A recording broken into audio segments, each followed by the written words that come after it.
Morning, peeps. It's 6:19 a.m. Just turned 6:20 a.m. January 22nd, 2018. Morning drive. I've been kind of quiet the last few days. We've been busy. We're out in Weatherford Friday into Saturday. Got everything we were supposed to accomplish. We accomplished Friday and Saturday, as well as 11 or 12 ancillary objectives that were, little pop-ups. Hey, while you're here, can you do this? Hey, while you're here, can you do that? So that was awesome. Now it's Monday morning. I got to go back to work after about 36 hours at the house. So that's cool.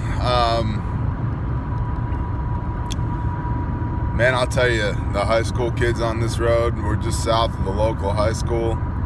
This is the main drag, and these kids suck at driving. I mean, just suck at driving. Says the guy who's talking to a cell phone while driving.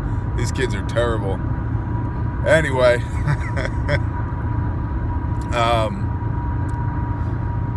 yeah, back to the grind this morning. We got a lot of work done last week, so we're actually slightly ahead of where we want to be this week, which means we better keep plowing, because if we take that for granted, something will happen and we'll be all jacked up again. So I belong to this group on Facebook called the DD12, the Dirty Dozen. And it's 12 different post-apocalyptic fiction writers. And I joined for G. Michael Hopf, who's written some awesome books about what would the world look like after an EMP attack. A weaponized EMP by a foreign nation. And some good food for thought in there. Really, a few spots really made me go, I never thought about that. So anyway, Angry American is on there, and there's a lot of different, 12 different authors in there. And it's a really robust group.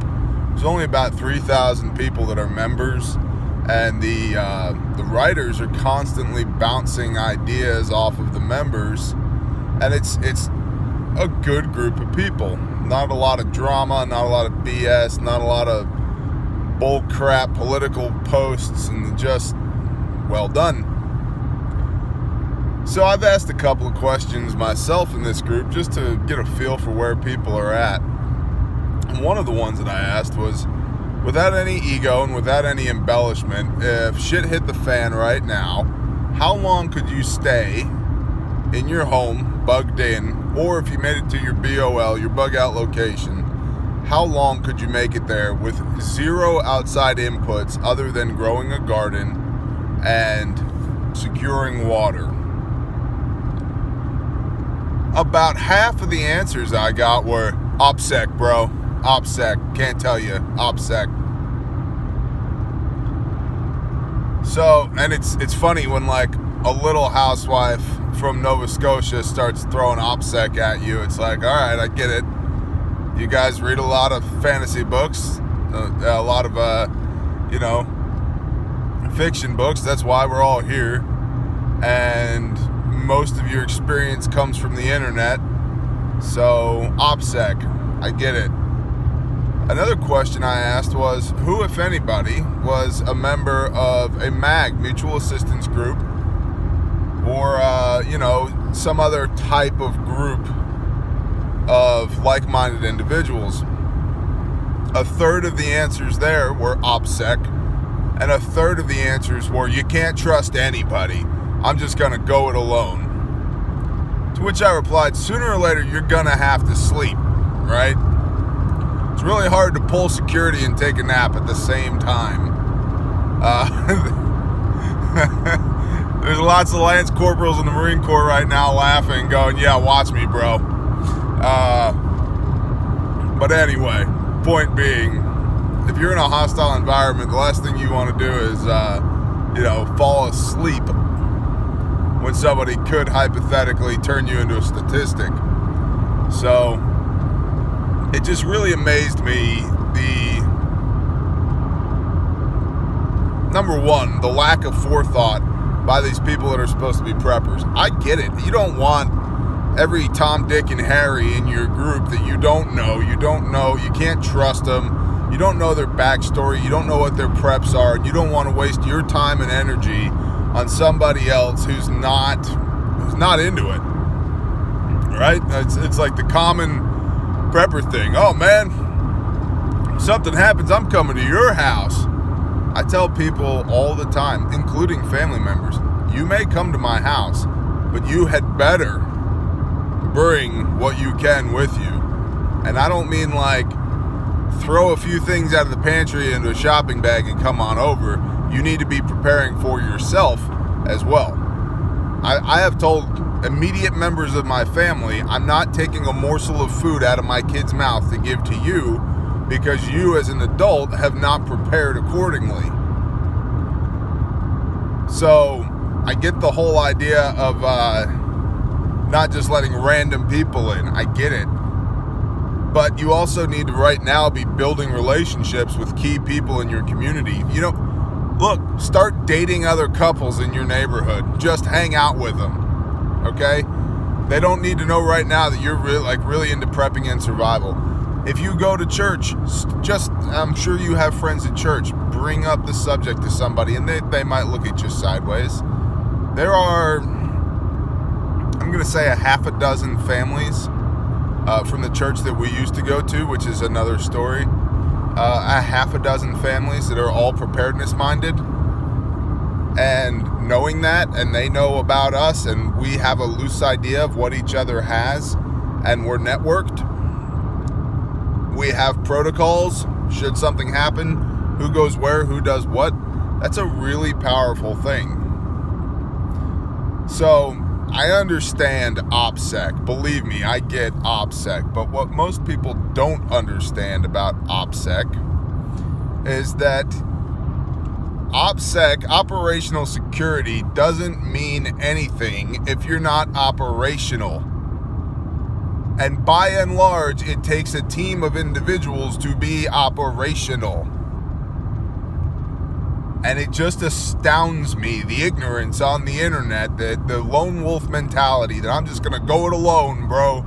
I got a SOG Tomahawk paracorded onto my backpack, and I got a M1, 18-inch SOCOM barrel, and I carry blah, blah, blah, blah, blah. And that, awesome. What are you going to do if you sprain your ankle? That's all it's going to take, a sprained ankle. Hey, you're a statistic now. Right? You trip and fall and smack your head into a rock. Guess what? You're dead. Because of your stupid lone wolf mentality. Now, maybe you're just a terrible person. Maybe you're really hard to get along with, right? Maybe you're so rough around the edges that you cut people's fragile egos whenever they're around you. I get that. Work on it. Find somebody you can trust. Even if it's a kind of trust like mutual assured destruction between the United States and Russia. We don't trust them. They don't trust us. But we both know we really got to play nice or we're going to end up putting bullets in each other. Is that ideal? No. I think I'd rather take that than knowing that a twisted ankle could kill me. I would much rather have a team of individuals that I know and I love and I trust, that I know has my back, not if, but when shit hits the fan. I've got one less thing to worry about. I can take a nap because I know my brother's posted up on the corner at an overwatch position. Okay? I can plant a garden. Maybe I need to dig a latrine, or vice versa. We have people. Many hands make light work. And what about your mental health? What about your spiritual health, your emotional health? You might make it alone physically. You're going to manifest all kinds of weird problems, though, after, say, a couple of weeks of being completely alone. most people can't take it. I mean, I have, getting back to the team thing, I've had serious conversations with the brothers on my team. If something happens and if I get killed, I want you to take my gear and my food. Hold on, coffee time.